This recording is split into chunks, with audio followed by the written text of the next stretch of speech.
It's Sunday, November 10th. Welcome to Project 613 Brunch and Learn in downtown Chicago.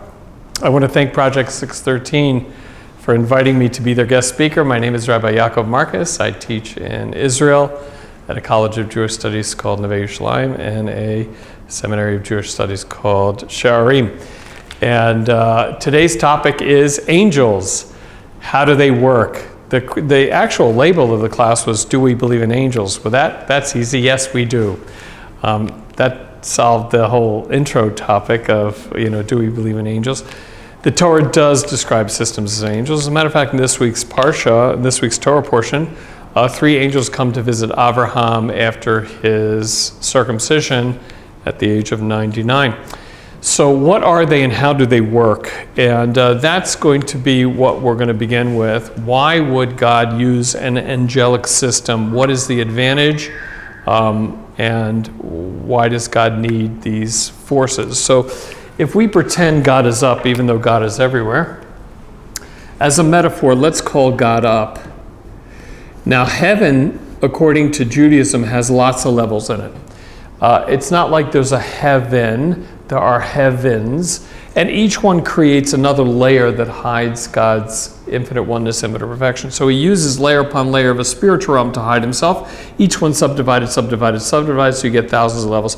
Let's call this the bottom of the spiritual realm, and let's pretend from here down is our universe with its billions of galaxies. Each galaxy has billions of stars, and here is a human being down here on the planet Earth. So if we create red dots as if they are angels, and we put angels into the system,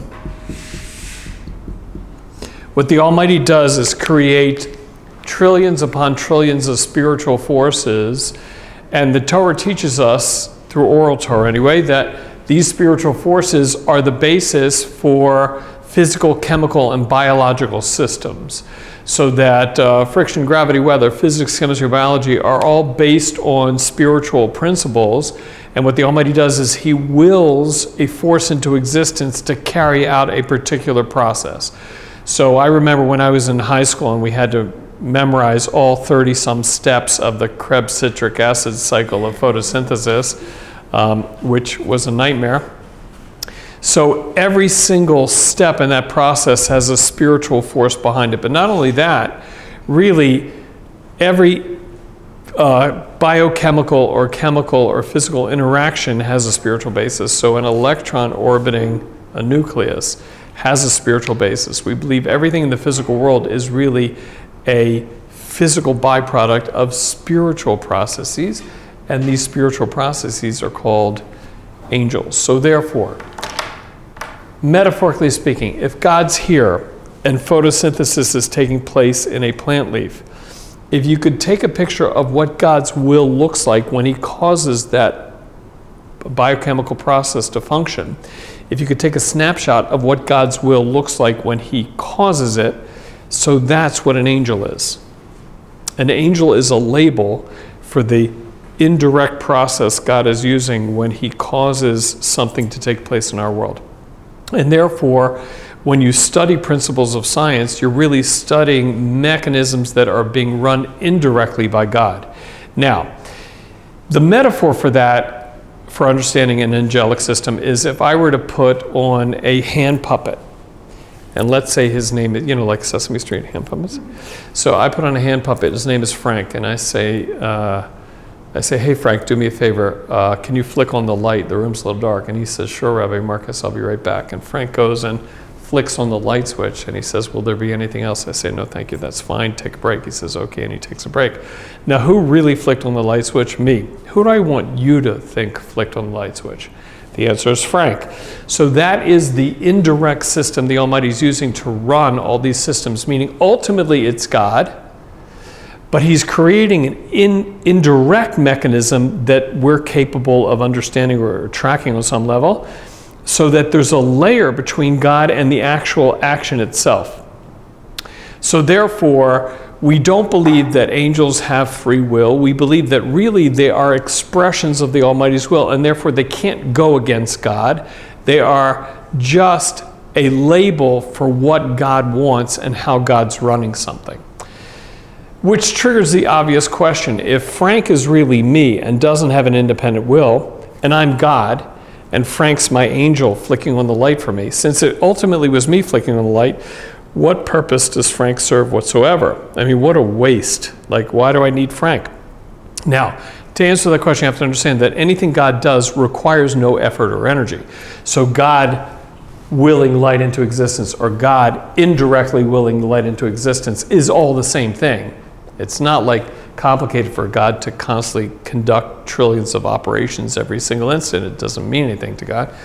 So why do the indirect system? So what would you say if you had to answer that question to your friends, if God's running an indirect process called an angelic system, where he's really doing everything, but he's creating a buffer, a layer, so that the action seems indirect rather than direct? What purpose does it serve if they're really just puppets? If Frank is my puppet anyway, what do I need Frank for? That was a question. No. That wasn't a statement. Anybody want to try? For the benefit of the camera, there are about 400 people in the room, but for some reason no one's answering. So. Well, you said, I don't know, you said earlier that, like, God doesn't, or like in the example of the light switch, you don't want us to know it was you that actually flipped the lights, it was Frank. Right. So just maybe along those lines, like, God doesn't, to test that we are truly loyal to God, God doesn't want us to know that it's directly God, that it's an angel, and therefore we need to make that connection. Right. It would require you understanding Torah principles enough to know that it's really God. Don't be fooled by the indirect methodology. It's still God. That's true. Torah can get you around the problem, but it still doesn't answer why God prefers this layered system to begin with. Is it because it's too overwhelming for the people to handle if it's coming directly from God without a middleman? Excellent answer. And that would be more problematic if for some reason we were capable of easily detecting these forces. But in a science lab, you see photosynthesis taking place. You have no idea that there's an indirect methodology behind it. You would just know that the plant is processing photons of light and turning ADP into ATP, and you'd say, well, there's nothing spiritual here. So therefore, the overwhelming nature would only be for those small percentage of human beings throughout history, and we're talking about 0.00001% of people throughout history that would have any sort of spiritual sensitivity to these mechanisms. So I don't know if that would really be that much of an issue if you didn't live in a spiritually sensitive time. So what other answers could it be that God's using this indirect system? It's actually not an easy question.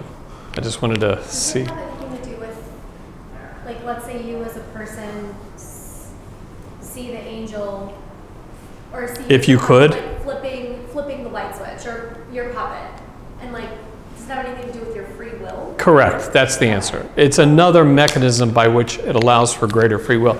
Remember, I started out by saying that God hides himself behind layer upon layer of the spiritual realm. So anytime you see the idea, the concept of God connected to the concept of hiding, those are all free will mechanisms. In other words, what allows you the free will to decide whether or not you want a relationship with God, or decide whether or not you want to be an atheist and walk away, is the idea that God is not obviously in the room right now. If God were obviously in the room right now, you'd be taking more notes, you'd be asking more questions, you'd be, you know what I'm saying? If God's not in the room, so then you hold your cell phones below the desk and check your text messages, because nobody's going to know. So really, free will begins at the point where maybe God exists, maybe doesn't. Now, for most of us, the fact that science offers biochemical or equations that explain things is enough to allow for atheism. But for those people who are spiritually sensitive and appreciate the fact that there is spirituality, you need more layers than that to hide God. Otherwise, you'd be spiritually sensitive and you'd lose your free will. I remember growing up in the 60s and 70s, there was the hippie movement coming out of a lot of America. And I remember, like, you know, there's this whole Southern Californian search for spirituality where people got very into spirituality and meditation without God. You know, even the Beatles had a guru that traveled with them from India. But it's not like they were avid churchgoers or anything like that. In other words, you do your seances, you do your transcendental meditation, you try to commune with the dead or get in touch with your soul. But nobody had any organized, formal structure of mechanisms which say, oh no, this is leading me to God. It was, no, it's a quest for spirituality. So that would metaphorically be tapping into the lower levels of the spiritual realm and saying, hey, there's spirituality here. I don't need any form of religion. I don't need God. I'm tapping into something that's very satisfying. I have a soul. Maybe there are angels, but who knows if it's coming from anything. So layering generates free will. So free will actually is also created not only by layers of the spiritual realm, it's created by indirect mechanisms. And therefore God says, really, it's all me, but I'm going to hide behind an indirect methodology. And in this indirect methodology, that's going to increase the average person's free will if they're spiritually sensitive. If you're not spiritually sensitive and all you believe is in science, then you don't need this layering, because science itself creates enough basis for a non-God system that you could be an atheist and believe that, well, one day science, I'm sure, will explain everything. You follow? But if you are spiritually sensitive, the God says, don't worry, I've got trillions of indirect systems to hide behind. Now, what does that allow for?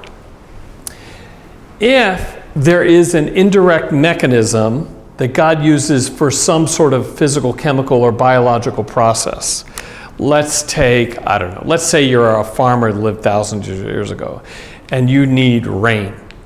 So if somehow you had a tradition passed down to you that there is a spiritual mechanism by which you can create rain, so that allows for you to focus on the mechanism and try to stimulate a trigger that gives you what you want. At that point, you no longer need to worry about whether there's a God up there. So therefore, creating a buffer system called angels is a mechanism, a free will mechanism that allowed historically for the worship of idolatry.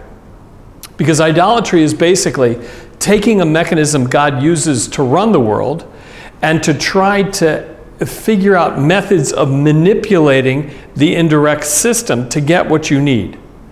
At that point, whether there's a God up there or not, I could care less, because I can get rain.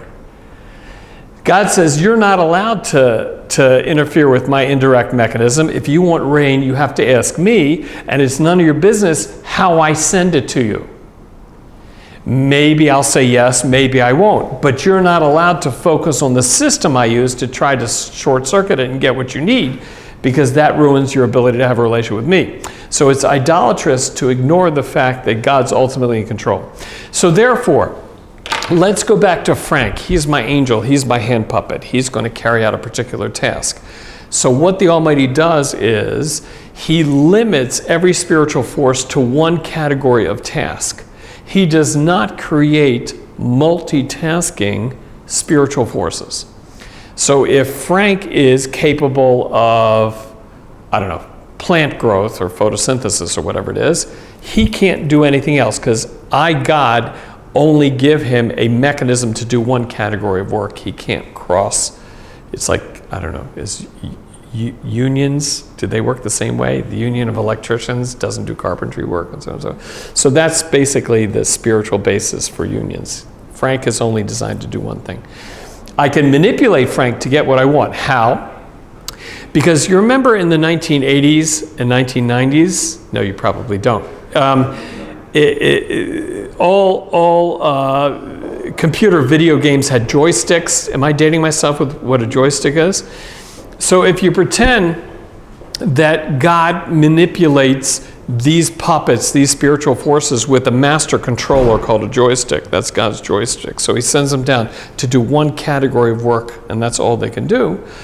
Then what God does, interestingly, is he attaches a secret side controller to each spiritual force, which has a mini secret joystick, and he makes the secret side controller vulnerable to human manipulation. So every angel is actually operated, directed, and sent by God as his puppet, with a secret bypass mechanism hooked onto it, which allows a human being to override and direct that spiritual force in spite of what God wants. And therefore, the Almighty allows manipulation of his forces And then in the second of the Ten Commandments forbids you to do it because it's called idolatry.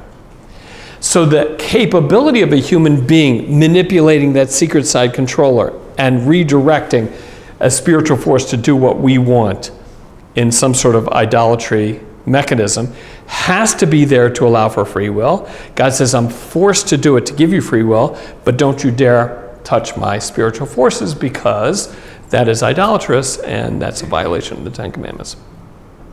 You follow? Questions so far? Yeah. Do angels have like a Yetzer Hara also? No. No, they just are spiritual mechanisms for carrying out God's will. Remember, here's God, here's photosynthesis. If you could see what God's will looks like, that flow path is what we call an angel. So they don't have a negative pull towards them. They only exist to do what God wants, whatever that is. Sorry, what does it look like in reality? So they're spiritual. They don't have a look. No, I mean, you said like people have this side. No. Angels have a master controller that God uses to generate them and send them down to do it. Then to create free will, there's a override mechanism that we human beings can invoke to cause the angel to do what we want. That's called idolatry. That's called, I can manipulate this thing to get rain, and God says, don't you dare. You ask me for rain, and it's none of your business how I send it to you. And I might say no. In idolatry, it doesn't matter whether God says yes or no. We override God's mechanisms, and he allows that to happen, but forbids us to take advantage of it. There are no joysticks. Joysticks No, are I remote. know, that's what I'm saying, like what does that look like in That's how my brain envisions them, but right. So God says, I'm creating angels solely to carry out my will, but I allow them mechanisms of vulnerability to human manipulation so that human beings can cause them to do what they want. But inherently isn't, but God knows if we're going to take advantage of that side mechanism or not. Yeah, except that's the famous question in Judaism. God is all-knowing. There's no time for God, so past, present, future are all the same. So basically what's happening is, it's not a question of God's knowledge. It's a assurance through Torah information that God has a mechanism by which he makes his all-encompassing knowledge irrelevant to your free will decision making. So basically what God does is he says, listen, I know exactly everything that's going to happen before it happens all throughout history. But when it comes time for you to make a decision, I'm going to make that knowledge irrelevant, and you're going to decide what you want to do. And the fact that I know it has nothing to do with your decision, and that's why I can hold you responsible. So you can't get up to heaven after 120 years in this world and say, what are you blaming me for? You knew I was going to do it. God says, you're 100% right. I knew you were going to do it, but it's still your decision. I made that knowledge irrelevant. Okay? Yeah? So, question about, two questions. One, the religious scientist, right? And it relates, I think, to what you just said about omniscience, right? That if you're a religious science, you know there are these layers behind it. So if you figure out photosynthesis, there's more. There's a spiritual. Is that even within the realm of possibility? Should a religious scientist be broaching that to try and understand? No. God, when it's an omniscient thing. No. Historically, God has not made the spiritual mechanisms behind physical, chemical, and biological processes necessary to the accurate understanding of physical, chemical, biological processes, nor for science to work with those processes do you need to understand a spiritual basis. What helps the religious scientist is the understanding that ultimately God is behind these systems, and therefore spending tremendous amounts of effort, energy, time, money to try to prove there is no God using scientific principles is a tremendous waste of time. Yeah, I guess I'm thinking of okay, so let's say there's two kinds of scientists, right? There's the pragmatic one that figures these out for processes, building new products, curing cancer, whatever. And then there's that sort of Isaac Newton, let's say. So let's say you were a religious scientist in the time of Newton. You sort of inquired into the world and you found an answer that was Newtonian physics. And then Einstein comes along. So then this does this present a problem? Because you had a sort of a view of how the world worked and what was sort of behind these layers that was gone, that was incorrect. No, I don't think so. I mean, I have rabbis who educated me who are physicists. So basically what happens is, historically, as science achieves greater and greater understandings of the mechanisms by which God runs the world, so it broadens your appreciation for the subtlety of how God runs the world. So you're just learning more about the systems God's using to cause everything to function.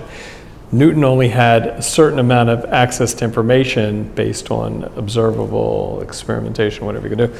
So Einstein and post-Einstein, you just get, it's like you took Newton's microscope, which was 40 power magnification, and you just click it to 100 power magnification, say, whoa, there's more here than Newton could have known. But it's still godly mechanisms. Okay? Okay, fine. So the next question, yeah, sorry. Another question. Like in the Torah, it's written explicitly that Malachim are like described as human beings, like Yaakov fought an angel, and right. when Daniel was in the den, and also when angels came to Abraham. Right. So what you see there is that when the Almighty wants these spiritual forces to appear in the physical world, he can have them take the form or shape of anything he wants them to take the form or shape of. So therefore, they can appear in human form. Really, they're just spiritual forces. They don't have a form. But we use the Torah's description so that theoretically you could meet a spiritual force and have no clue it's a spiritual force because it looks like, somebody walking down the street, whatever it is, sipping a cup of coffee. So that's not hard because they're really just projections. So they can be projected in any form God wants them to be projected, but their essence really is spiritual, and therefore they can take a physical form if necessary to achieve whatever it is they need to achieve. So the second question I want to ask, now that we say, well, what does God need the system for? And the answer was free will. Why did God choose an angelic system which is incredibly inefficient? Meaning, once God assigns every spiritual force one task, and he does not make multitasking angels, so that an angel whose job it is, let's say, to give prophecy to human beings, can also not heal the sick, or for example, cause plants to grow, or whatever it is, one angel, one task. Why did God not want efficiency in the spiritual realm? Because once you have inefficient single-tasked angels, you need trillions of them. If you had high-efficiency multitasking angels, you could have thousands of them and just have them, do lots of tasks. Because a puppet is a puppet. God could make them multitasking or single-tasking. So God it chooses an inefficient single-task system, which requires trillions as opposed to a more efficient system of multitasking. So why would God make that decision? Well, again, we're looking for an advantage. Now that we know that they're single task, which creates tremendous inefficiency, why would God want to do that? It helps kind of steer you. I think it helps steer you away from idolatry. Correct. That is one answer. One answer is that the more efficient and the more multitasking they get, the more human beings are tempted to think that they are gods. Whereas something that can only cause rain and can't do anything else, God says, well, that's a hint. Because ultimately, you can't associate a spiritual force with, broad power. So God, even though he hides behind these systems to give you free will, he doesn't want to increase the temptation historically for you to turn these things into gods, even though people did. What happens is, you'd have a wind god, a rain god, a sea god, a god of war, a god of fertility, a god of this, that, the other thing. So God historically is saying, listen, I know human beings are going to be tempted by this, but I don't have to make it off the scale tempting. So the more multitasking they get, the more idolatrous people are tempted to become. That's one answer. There's another answer, and that is, if you were invited to the White House for lunch with the president, and you show up at the Secret Service booth at the gate, and the Secret Service agent says, can I see your passport and ID? And he checks you and he sees you are on the guest list. He says, okay, he allows you into the parking lot, and he says, use the side door. That's where you'll find the dining room is in the side of the White House. Park near the side door, go in the side door. So you say, fine. So you start driving in, and in your rearview mirror, you see the Secret Service agent lock the gate, take off his hat, and start running to a different door in the White House, right? You get out of your car, you knock on the side door. He's gone through a separate door, huffing and puffing. The same guy opens up the door, but this time he has a bell cap hat, welcome to the White House hat. And he says, hi, who are you? And you say, what do you mean, who am I? Didn't I just see you 2 minutes ago? He goes, no, who are you? And you say your name, and he checks you off another list. He says, okay, go to the dining room. You go sit down in the dining room. Out of the corner of your eye, you see him take off his welcome hat. He goes into the kitchen, puts on a waiter outfit, wraps his napkin over his arm, hands you a menu, says, well, you'll be having the president be done in a few minutes. You say, grilled cheese. He says, okay, grilled cheese. So he runs in the kitchen, puts on a chef's hat, and starts making your grilled cheese sandwich. So why doesn't the White House work like that? Save a lot of money. One guy doing all these tasks. Give them focus. So when angel comes has one. Well, that's not a problem if it's a godly system. They all can be focused. It's less efficient at the task. Well, I guess it's kind of. No, once it's godly, he's an excellent guard, he's an excellent doorman, he's an excellent chef, and he's an excellent waiter. Looks cheap. Exactly. That's exactly right. It's exactly right. Remember, God doesn't need this system. God can run everything himself. He's hiding behind layers, but he wants this to be educational. So the more details, the more of the system he uses, the more covet it gives him. Covet is honor and glory. And therefore, just like in Buckingham Palace, now this is true because I read this, for the Queen of England, there is a man whose job it is to open the door for the Queen when she gets into a limousine or when she rides in the royal carriage for state events or something like that. And he is a professional door opener. And that's all this man does. There's no one in the country who opens the door better. And he stands there like this. If she's not getting into and if she's overseas, he stands there like this in case she returns. I mean, can you imagine this? But he doesn't polish silver, and he doesn't do gardening, and he's not a guard. Because honor for the Queen is she gets an expert at everything. So therefore, the Almighty is saying, listen, I don't need efficiency. I want you to see that everything is for your ability to relate to me properly. And therefore, there's more awe and there's more glory in the inefficient system. Plus, it sends a third message of don't kid yourself. It's me in every detail. Efficiency sounds like there's a system in every detail. But inefficiency means that, no, I'm behind that electron orbiting that nucleus. I don't have an efficient system running it for me. It's me. I'm in every detail constantly of trillions of things at the same instant. You follow? So those are 3 reasons why. So that's basically the background as to the angelic system. What I wanted to do for fun in the remaining 2 hours that I have is can you tell if people now are switching off the stream of this video once I said that? Is I wanted to take you inside the Torah so we can see an example of an angelic system and see what we can learn from it, because it's a lot of fun. We're not going to look at this week's Parsha, the 3 angels visiting Abraham, although I do teach a class on that. We're going to look at a different event, and we're going to see how angels work. So take one of these and pass, and make sure it's flipped to side A, okay, because it's a double-sided copy. And for this, we're going to need to do the 4 steps of how to learn a Rashi. Rashi's real name was Rabbi Shlomo Yitzchaki. And we use an acronym for Rashi for that. He lived from 1040 to 1105. He lived in France almost 1,000 years ago. And there's a 4-step process for learning his commentary on the Torah. Step 1 is what's the problem in the verse, because Rashi does not comment on a verse in the Torah unless he spots something he's scared will confuse you. It's not a problem for him per se, but he's worried about you reading the verse. This does not make sense. This is confusing. This is out of order. This is singular, but it should have been plural. This is masculine, but it should have been feminine. Rashi's looking for things that don't make sense. So if Rashi spots something, he will explain it to you. Step 2, how does Rashi answer the problem? Okay? That's an easy step because we're just going to read his answer. I have his commentary right there. We'll just read his answer. Step 3 is hard. What bothers you about Rashi's answer? If Rashi magically appeared in the room, what would you ask him about his answer? Nice answer, Rashi, but your answer doesn't make sense because what would you ask him? That's a hard step. And step 4 is what do we learn? So let's do an example of angels. Let's take a look at source A, which is from Genesis, Bereshit, chapter 28, verse 10.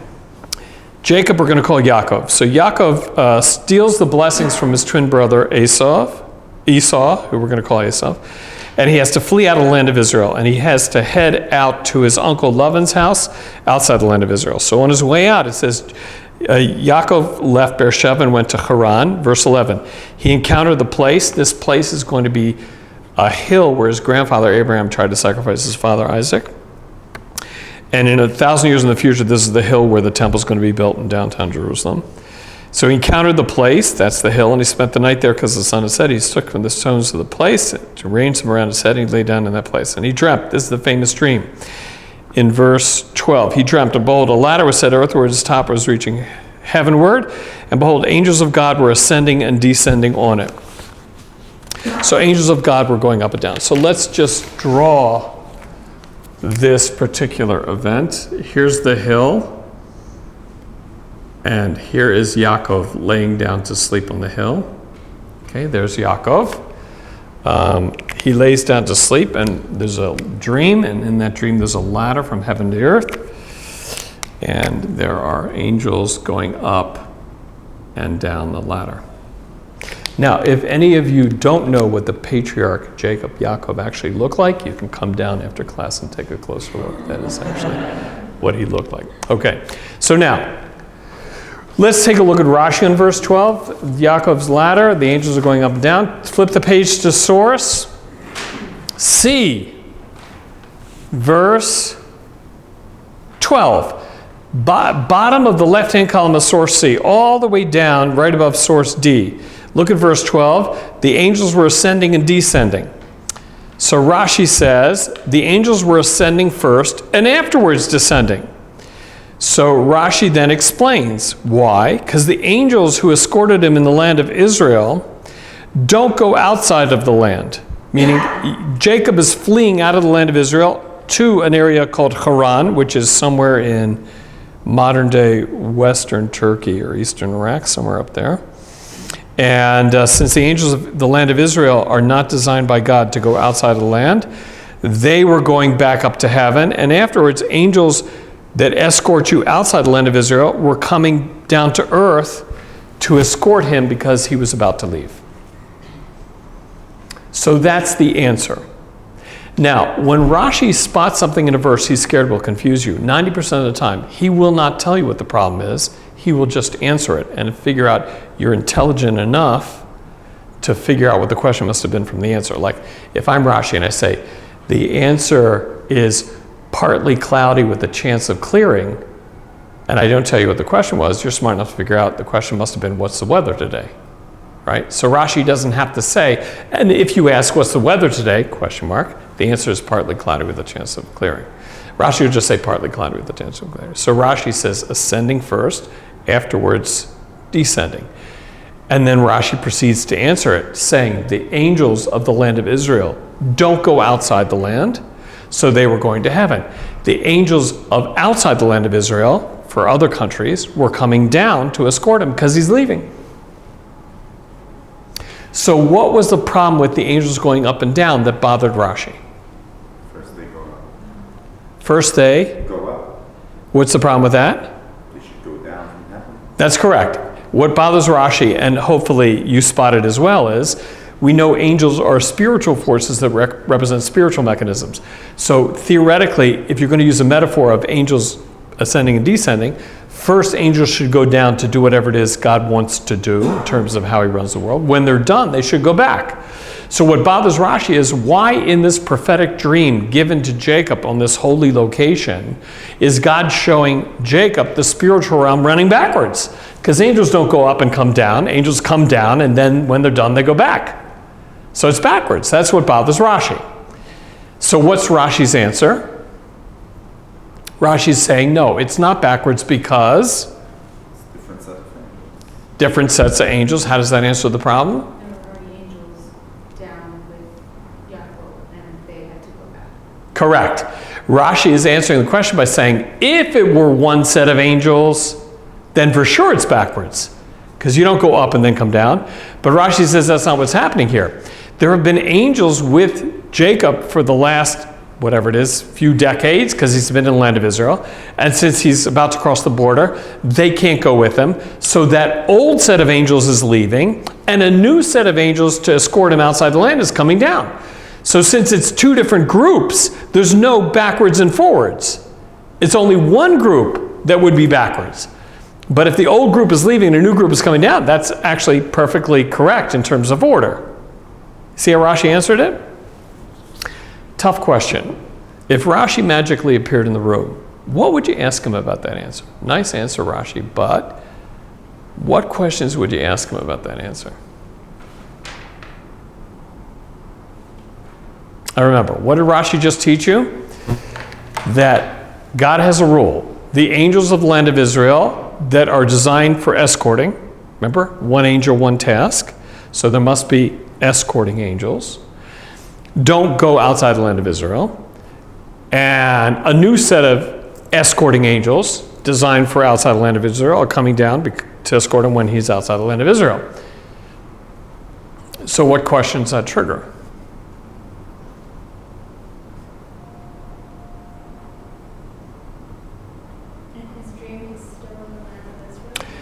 That is correct. He's actually on a mountain that will one day be where the temple's built 1,000 years in the future in Jerusalem. Right, so then he's still in the same place, so the angels that are outside versus inside that land of Israel. Correct. That is a question people ask. How can the angels outside the land of Israel be coming down when technically speaking he's not quite at the border yet?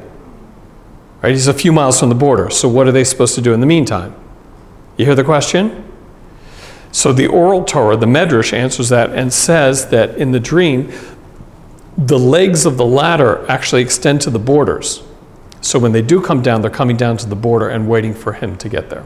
So that's the answer to your question. But that is an excellent step to your question. What else would you ask? We did mention that angels can only do a very specific task, right? In this case, it's escorting as opposed to plant growth or rain or weather or something like that.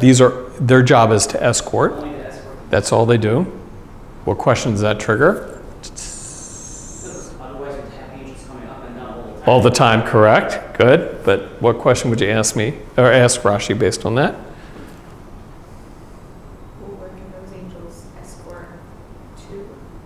No, so according to Rashi, there is a set that escort you when you're in the land of Israel, and there's a set which escort you out of the land of Israel, and the land of Israel ones don't go outside, so that's why they're leaving and a different set's coming out. But that has to trigger a step 3 question that should bother you. What prevents some angel from leaving Israel? Well, for other categories, nothing, but for this category, there's a rule. So what question would you ask me on the rule? Listen, it doesn't say there are 2 sets of photosynthesis angels, one for plants outside the land of Israel, one for inside the land of Israel. It does say for escorting. So what question would that trigger? Why for escorting do you need someone with? Okay, well, on the simplest level, yeah. I mean, why does God make that rule? Why are the two? If angels are single tasks, so escorting is escorting. I don't care whether you're in Asia, North America, Europe, or the land of Israel. It's all the land of Israel is in the Middle East. What difference does it make whether you're inside or outside in terms of escorting? Why are there 2 sets of escorting angels? You could make that your step 3 question. Okay, so the answer to that step 3 question is that escorting, listen, why are we doing a class on angels? Aside from the fact that my son hoped it would draw hundreds of people, which it did, by the way, for those of you watching on camera. The answer is because if I'm a puppeteer and I cut a window out of a cardboard box and I'm running a puppet show, right? And the puppets are talking to each other. If you never ever can relate to me, the puppeteer, directly, What you hope to do is by watching the puppet show, learn insights about me, because really the puppets are expressions of whatever I call a sense of humor, whatever I call theater or drama, right? So therefore, when you study from a Torah perspective a system of angels, you can't study God, but you can study his indirect systems. And God says, yeah, study my indirect systems to see how I want the world to run, because that's how I'm running the world. So you're studying the puppets to understand the puppeteer, which would normally not be understandable. You follow? So therefore, by saying, okay, God has escorting systems for the land of Israel and outside the land of Israel, that must tell me something about how God runs the world. And the answer is it does. Because escorting is a roundabout way of saying how the Almighty relates and protects you. It's called hashgacha pratit. It's called God's interaction with you as a human being is being indirectly described through these puppets that are escorting you. It's really God interacting with you in an indirect system, right? Because otherwise, what do you need them for? So it's like my personal relationship with God's interaction on an indirect system of God being there with me. That's called being escorted by godly angels, right? By the way, that's one of the reasons we sing Shalom Aleichem on Friday nights, because they're escorting us back from the synagogue. So we're trying to acknowledge that God's with me at all times. So therefore, when we have this indirect system of God escorting me, and he says, yeah, I've got that escorting interaction with you in the land of Israel, and I've got another one outside the land of Israel, what did you just see about God's interactions with you? They're not the same. They're not the same. There's something called God interacting with you when you're in the land of Israel and God interacting with you on the other 99.99% of the planet Earth. So what we understand from the more mystical side of Torah is that's because the interactions with God in the land of Israel are much more intense, and you're capable of being sensitive and feeling them much more easily. So we're going to call that a more high-powered interaction in the land of Israel, because when God hides himself to give you free will, remember he's hiding behind all these layers, he doesn't make his mask equally thick. During the first 6 days of creation, he hid himself behind a mask of physics, chemistry, and biology, so maybe exists, maybe doesn't, to give you free will. But he says, geographically speaking, there are going to be locations where I make the mask thinner. So in the land of Israel, God is equally everywhere, but the mask he hides behind is thinner, which means you can feel godly interactions better in the land of Israel than you can on the rest of the planet where the mask is thicker. How do you describe that in terms of interactions? So that's called, when the mask is thinner, my interactions with God become much more high-powered. That's called a more powerful angel, because it's a more powerful interaction. Outside the land of Israel, where God's more hidden and my relationships with him are more foggy, that's called a lower powered angel, and that's why God's saying I can't use the same interaction with you in all locations, because I can't interact with you the same in all locations. My interactions will feel more intense in the land of Israel, and they'll feel more hidden outside the land of Israel. That's step 4. That's what you learn from God having 2 sets of angels, one for inside, one for outside. So when he says I don't take my angels of the land of Israel outside the land of Israel, because that's not accurate. Because outside the land of Israel, I'm more hidden. The interactions are more foggy. They're harder to track. So it's going to feel like a lower wattage. So we're going to call that a lower powered angel. And that's why the land of Israel angels don't go out there. It's not an accurate description of our interactions. Are you with me? On a separate note, you do actually see that's not only for angels, because even some people were not allowed to get out of Israel, right? Like Yitzhak, he was in Israel. Right, that's true. That's because he was fitting to be a human sacrifice. So at that point, he needs the higher level voltage of the land of Israel. That's not really an angelic rule. That is a high-powered spiritual rule where you want that closest, you can't leave. That's one of the reasons, by the way, Jacob was afraid to leave. He didn't want to have a lower level interaction with God, so he was scared to go. Yeah? 2 questions on that. So in terms of that interpretation, one, could it also be seen as like Israel is a home, and so, to walk around your house, someone can show you where the sugar is or whatever, but once you leave, it doesn't matter where you're going, you're sort of leaving the comfort of home. And then Correct. The second question with that, I guess related, is obviously, okay, if Israel is the Jewish homeland, why would God not want us to feel his presence in other parts of the world? Like, would you need it more if you're away from your home? Right. I think what God's saying is, when you're in my home at my dining room table, there's a whole level of subtlety of interaction we can achieve. When I'm sitting at my dining room table in my home and you happen to be 50 miles away on in some other country somewhere, so you're going to have to work harder for your interactions with me. And that's why the only thing Moses wanted in his entire lifetime was get into God's home so he could feel that closest. You couldn't get in the desert and whatever. So God's saying, I have to hide to give you free will. I don't have to make the mask equally thick everywhere. So that's why historically he's always wanted us there. And when we get punished, we get sent out into the fog.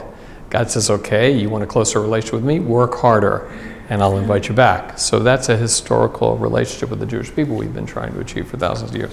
Okay, now, ready for this? Let's see another Rashi. We're going to go back to the same page, source A. We're going to skip, we read chapter 28, verse 12 for the angels going up and down, which was backwards. Let's go 4 chapters later, near the bottom of the same page, chapter 32, verse 1, right above the letter B there on your handout. And this is actually 20 years later. Actually, it's more than that. But so Yaakov has fled to his uncle's house. He's gotten married. He's had children. He's now heading back to the land of Israel. He is not in the land of Israel yet. So let's make our highly accurate geographical overhead satellite view of the land of Israel. Okay, here is Jerusalem. Here's the Dead Sea. And Yaakov is in the desert, heading back from Haran. He's traveling back to the land of Israel. He has not gotten back to the land of Israel. Lavan, his uncle, chases after to kill him. God comes to Lavan, to make a long story short, and says, don't you threaten Yaakov or I'll kill you. So Lavan does not threaten Yaakov. And it says in chapter 32, verse 1, Lavan, this is Yaakov's uncle, awoke early in the morning, kissed his sons, kissed his daughters, blessed them. He went and he returned to his place. Yaakov went on his way, and angels of God encountered him. And Yaakov said in verse 3, when he saw them, this is a godly camp. So he called the name of the place Machanayim. For those of you who know Hebrew, Machanayim, whenever you put an im ending on a noun, you make the noun plural, like eitz is tree, eitzim are trees, right? So he says, oh, look, there's a godly camp of angels that came out to greet me. I'm going to call the name of the place camps, right? Yaakov is heading back to the land of Israel. He sees a godly camp of angels approaching him. So he must have seen them somehow prophetically or whatever, I don't know. And he says, oh my gosh, a godly camp of angel. Since it's a camp of angel, I'm going to call the name of the place camps, plural. I'm being dramatic here because that's what's going to bother Rashi, okay? So flip the page to source D. Look at source D, chapter 32, verse 2. Rashi quotes, and angels of God encountered him, right? He's heading back to the land of Israel. So Rashi's going to answer, what were these godly angels that encountered him in the desert? So Rashi says, angels of the land of Israel came toward him to escort him to the land. Verse 3, Machanayim, camps, plural. So Rashi says, hey, it's plural. This means 2 camps. The angels of outside the land of Israel, who had come up with him for the last 20 years up to this point, and those of the land of Israel who just came to him to greet him. Okay, so the first Rashi was, angels of God encountered him. Rashi's bothered by, what angels came to encounter him? So Rashi's answer is what? Angels of the land of Israel came to greet him, to escort him to the land. Because they're escorting angels, right? Then Rashi says camps, plural. Rashi says this applies to camps. The camp of angels that had been with him outside the land of Israel ever since that dream when he was on the mountain and he was leaving 20 years ago. So they're with him the whole time for the last 20 years. And then this new group from the land of Israel that came to greet him. So that's why it's camps, plural. One is specifically mentioned in the Torah, coming to greet him, and the other is hinted because it's there. So what bothered Rashi about the word camps, plural? Based on the verse, how many camps should there be? One, this new group. Yaakov says, wow, a godly group of angels is coming out to greet me. I'm sorry, I didn't mean to say group. A godly camp of angels is coming out to greet me. I'm going to name the place after this camp of angels. So I'm going to call the place camp. Rashi says, he calls the place camps, hinting that there must be another godly group of angels there. So Rashi says there were. For the last 20 years, those are the outside the land of Israel angels that have been there the whole time. The Torah is not bothering mentioning them, it's just hinting. The new group the Torah is pointing out, that's the other camp. Are you with me? What bothers you about that? You sort of combine them. No, two separate groups. We've got this group that's been with him for the last 20 years in Chutz La'aretz when he was in Haran. Correct. This second Rashi is a violation of the first Rashi we did. Because in the first Rashi we did, Rashi says God has a rule. He doesn't send the angels of the land of Israel outside the land of Israel. And I went through this whole explanation because the interactions with God are more intense in the land of Israel. That's called a higher powered angel. Since outside the land of Israel things are foggier, that's called a lower powered angel because you feel the interactions with God less. So God says, I don't send the land of Israel angels outside the land of Israel. That's not accurate. You can't feel that relationship with me. I keep them in the land of Israel. Skip 4 chapters of the Torah. Boom, along comes a Rashi where he says, oh, what's this new group of angels coming out into the desert outside the land of Israel to greet Yaakov? Angels of Eretz Israel. Land of Israel angels came out to the desert to greet Yaakov. They're not allowed to do that. One second, Rashi. You just contradicted yourself. Doesn't Rashi check his commentary before he publishes? Good answer. But no, he's not, because he's going to get to the border later. He's not at the border yet. That would be a good answer. He's on the border, and that's what allowed them to come. But that's not what's happening here. Because he's returning, it is worthy of a higher power, low and veil, godly action. So that's what you have to see. What you have to see is what's the context where Rashi gave you the rule that the land of Israel angels don't go outside the land. That was source A, 4 chapters earlier. What was going on then? What was Yaakov doing when Rashi announces the rule? He was leaving. And now Rashi contradicts himself on purpose because he expects you're smart enough to figure out this is a different context. What's the context now that the land of Israel angels do come out to the outside the land of Israel? 4 chapters later, he's returning. So Rashi did that on purpose because he says, hey, you're smart enough to figure out that I'm not contradicting myself. I'm just giving 2 different contexts. So you see from this Rashi, what do you learn? That when you leave the land of Israel angels won't go with you. When you're trying to get back, they can come out. Why? Because remember, we're studying angels because you're studying the puppets to understand the puppeteer. God says, learn my indirect system to figure out how I run the world.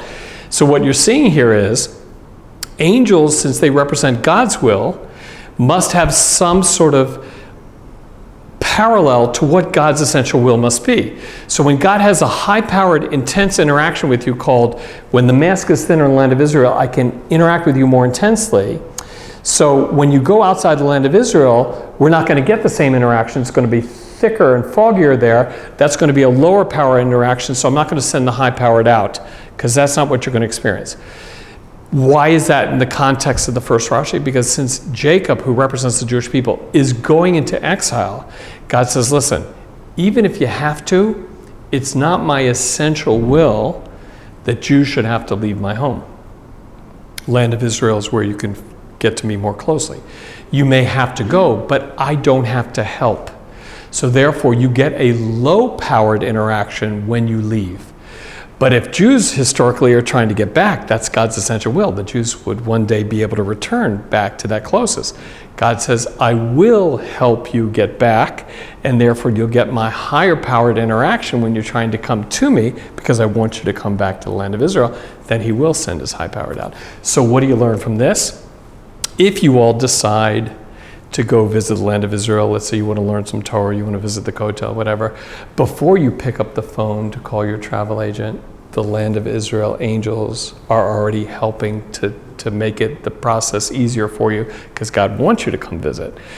If you're trying to leave the land of Israel, when you sit on that El Al plane as it lifts off the runway in Tel Aviv and starts heading out to sea, the Eretz Israel angels are already going back to Jerusalem and back up again, because God says, okay, you may have to leave, but I don't have to help that process. So therefore, you get extra interaction and help when you're trying to get close to God, and you basically are more on your own when you're trying to get the distance, even though you have to do that. And that's one of the things we learned from the indirect system. Studying the Papa, it gives us insights into the puppeteer. Any questions? Okay, that was part one. Hopefully we'll get another chance to do more classes on angels in a future Brunch and Learn sponsored by Project 613.